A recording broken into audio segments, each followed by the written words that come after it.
അതിൽ ഒരു പ്രധാനപ്പെട്ട ഒരു ആയത്താണ് നമുക്ക് കാണാൻ സാധിക്കുക വിശുദ്ധ ഖുർആനിൽ. ആ ആയത്തിനെ കുറിച്ച് മഹാനായ പ്രവാചകർ സല്ലല്ലാഹു അലൈഹി വസല്ലമ തങ്ങൾ സ്വഹാബത്തിന് പറഞ്ഞു കൊടുക്കുമ്പോൾ എന്തായിരിക്കും അതിന്റെ അവസ്ഥ, ഉൾക്കാമ്പ് എന്ന് മനസ്സിലാക്കണം. അള്ളാഹു വിശുദ്ധ ഖുർആനിലൂടെ ഒരു വാക്യം പറയും, യാ അയ്യുഹല്ലദീന ആമനൂ, ഈ സത്യവിശ്വാസികളെ, കൂനൂ ഖവ്വാമീന ലില്ലാഹ്, നിങ്ങൾ അല്ലാഹുവിന് വേണ്ടി നിലകൊള്ളണം.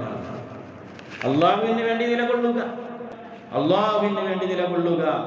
അതുതന്നെ ശുഹദാ ബിൽ ഖിസ്ത്, നീതിയുടെ സാക്ഷികളായിട്ട്, നീതിയുടെ സാക്ഷികളായിട്ട് അല്ലാഹുവിന് വേണ്ടി നിലകൊള്ളണമെന്ന് അല്ലാഹു പറയുമ്പോൾ എന്താണത്?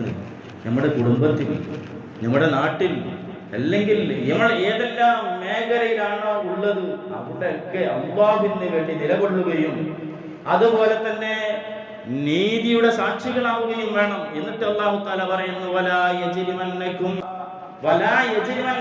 ശനആനു ഖൗമിൻ, ഒരു വിഭാഗത്തോടുള്ള വിദ്വേഷം നിങ്ങളെ പ്രേരിപ്പിക്കാതിരിക്കട്ടെ.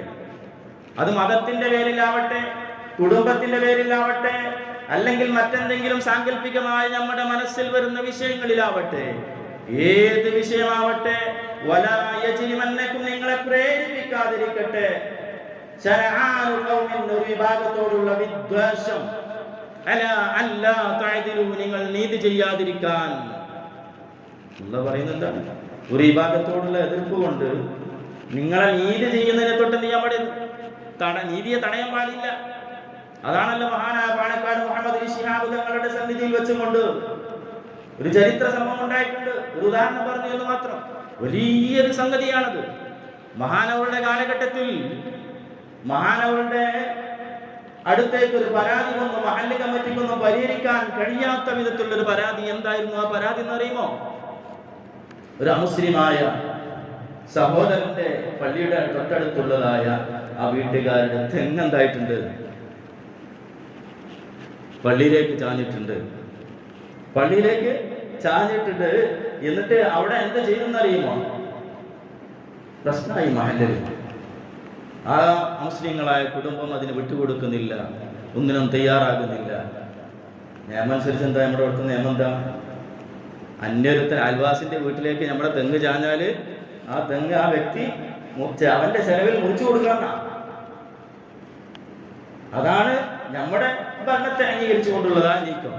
എന്നാൽ പാണക്കാട് സയ്യിദ് മുഹമ്മദ് അലി ശിഹാബ് തങ്ങൾ അവിടെ നീതിപൂർവമായ ഒരു സംഗതിയാ ചെയ്തത്. നിയമമൊന്നും നോക്കിയില്ല, പഞ്ചായത്ത് ആക്ട് ഒന്നും നോക്കിയില്ല. മഹാനവറുകളുടെ അടുക്കൽ ഈ പരാതി എത്തിയപ്പോൾ പ്രശ്നം മഹല്ലിൽ അത് ഗുരുതരമായ അവസ്ഥയിലെത്തിയപ്പോഴാണ് പാണക്കാട്ടേക്ക് വെച്ചത്. പാണക്കാട് തങ്ങളുള്ള ആ സംഭവം അത് രമ്യമായി പരിഹരിച്ചു കൊടുത്തു. കമ്മിറ്റിക്കാരോട് പറഞ്ഞു, ആ പള്ളിയുടെ ആ ഭാഗം വാർപ്പിടാം.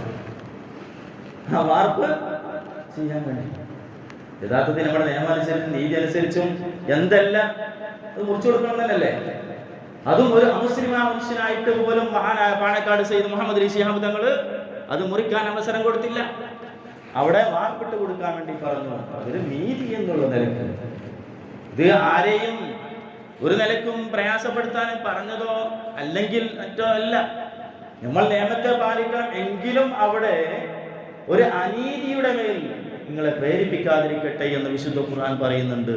അശുദ്ധം വളരെ വലിയ പാഠമാണ് നമുക്ക് തരുന്നത്. എന്നിട്ട് അല്ലാഹു തആല പറയുന്നു, എഴുതിരു, നിങ്ങൾ നീതി ചെയ്യണം. ഹുവ അഖ്റബു ലിത്തഖ്വ, അത് തഖ്വയിലേക്ക് ഏറ്റവും അടുത്തതാണ്. തഖ്വയിലേക്ക് ഏറ്റവും അടുത്തത് എന്താണ്? നീതിയാണ്. എന്നിട്ട് അല്ലാഹു തആല പറഞ്ഞു, വത്തഖുല്ലാഹ ഇന്നല്ലാഹ ഖബീറുൻ ബിമാ തഅമലൂൻ, നിങ്ങൾ അല്ലാഹുവിനെ തഖ്വ ചെയ്യുക, അല്ലാഹു നിങ്ങൾ ചെയ്യുന്ന കാര്യങ്ങളെ കൊണ്ട് അറിയുന്നവരാണ്. ഈ ആയത്ത് പല സാഹചര്യങ്ങളിലും നമ്മൾ ഉൾക്കൊള്ളേണ്ടതാണ്. നമ്മുടെ വീട്ടിലാവട്ടെ, മക്കൾക്കിടയിൽ നീതി ചെയ്യാത്ത എത്ര പിതാക്കന്മാരുടെ നിർത്തുക. മക്കൾക്കിടയിൽ സ്വത്ത് ഭാഗിക്കുമ്പോൾ പോലും അവരൊന്നും എടുത്തു പറയേണ്ട ആവശ്യമില്ല.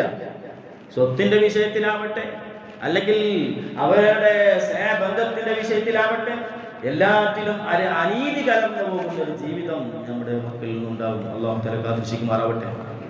കാരണം ആ ഒരു അവസ്ഥയിൽ നമ്മൾ പ്രയാസപ്പെടരുത്.